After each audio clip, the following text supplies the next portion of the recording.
Respect. You got to love it. They just can't believe I lasted this long. So I'm asking for a friend. Connor Hellebuyck starting in goal tonight. Yes, he is. And Nino, he was on the line with Adam and me. So Yeah, he should be ready to go. yeah. So this would be probably about as close to a healthy lineup as you've had since who knows when. Yeah, it probably is. Yeah, we've had some hiccup. Even Tyler missing the game with the flu. Like those things kind of disrupt everything, and so this will be this is where we as close to the lineup as we could possibly have, and we're very fortunate to have the depth that we have. A guy like Gus can go in and do a great job for us. When Cole went in, he did a great job for us. We know Nate and Colin are ready to go when we're called upon, so we're fortunate to be in a position that we have that depth. Yeah, just one more for me, and just yesterday you had said, you'd talk to the guys, do whatever it is you need to do to be ready. What does it say that all hands are on deck for a asterisk optional skate? Yeah, no, that was yesterday. We wanted them all to skate today. Okay. Yeah, that was their option yesterday. It wasn't an option today. So if they didn't want to skate yesterday, we had no problem with that. But we did want to put them all on the ice this morning. Rick, I'm wondering, over the years you've coached, you've probably had times when there's been players that are healthy scratched and maybe they haven't taken it the best way. It seems like with the group here and the guys that aren't in the lineup right now, there's a real kind of all for one for all mindset. How important is that, and how do you, I guess, gauge this group and how they've handled what is essentially a good problem, right? Too many good players, not enough spots. Yeah, and some of that, and I give them all credit because they've all handled it like true pros. The coaches, we try to make sure we talk to them every day and keep them involved. That's easier said than done because they're not playing. The bottom line, that's the worst part of a coach, telling a guy's not playing. By far, the worst part of being a coach is telling a guy who wants to play, who's a competitive guy, he's not playing. To get ready, just in case your name's called the next game. But I give all these guys full marks for buying in to the team. They know we have a good team here. They see the talent on the team. They know we've had a really good season, so they understand the challenges of getting a job and playing in the lineup. But again, they've worked very, very hard.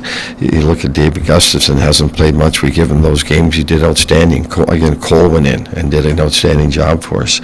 And we know Nate and Colin are sitting there ready to go as well. So we're fortunate to have the depth, and we're fortunate that those guys are handling it like true pros. Seattle tonight, is this going to look a little different than your last few games where you're playing playoff teams that are gearing up? You got a team tonight, they're out of the playoffs, they got some young guys up, and they always seem to be competitive games against you. What are you expecting it to look like? A very competitive game. They've been playing very aggressively. They're a fast skating team, and they're putting pressure on the opposition every time they play. But again, they have good speed, they have good depth, and they're playing a very fast, up-tempo game. So, there's some guys probably fighting for jobs over there, but more importantly, the team that made the playoffs last year and won a round, and they're all disappointed in their season. I'm sure they all want to finish this season on a very high, positive note, and they've been playing very hard and very well, and that's the type of game we're talked about this morning with our guys, and the type of game we expect. Rick, I'm just curious about the Stanley-Samberg pairing. How did you kind of get to that? And was it just Stanley kind of stepped up and started playing the game that you wanted to him? Because I know you've said at times like you're not comfortable with him on the right, you're not comfortable with Dylan on the right.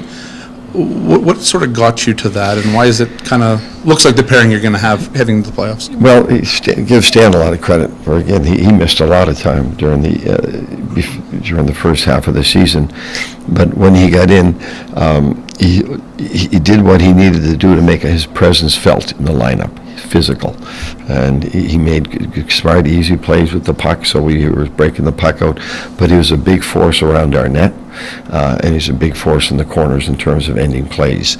So but we could tell he was far more comfortable on the left. So now, okay, Dylan, you try the right. right?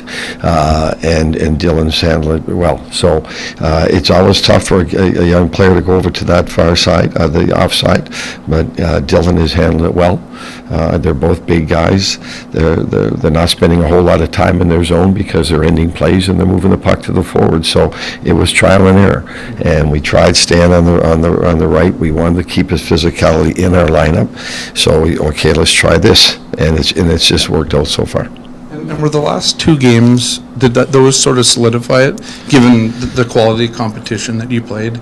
Like, is that sort of, did those games really give you a good sense? We kind of go game by game with every lineup decision we make. We do, but yeah, he's handled it well, and you give him credit for that, because again, he had long stretches where he wasn't playing. Then when he got in, he played a couple of games, and we said, okay, Stan, you've played well enough you're not going to sit for another 2 weeks. You're going to play. So just, and he was still in and out then, but the last time he came in, again, he had a couple of scraps just to keep the opposition honest and give him full marks for that. Good. Thank you.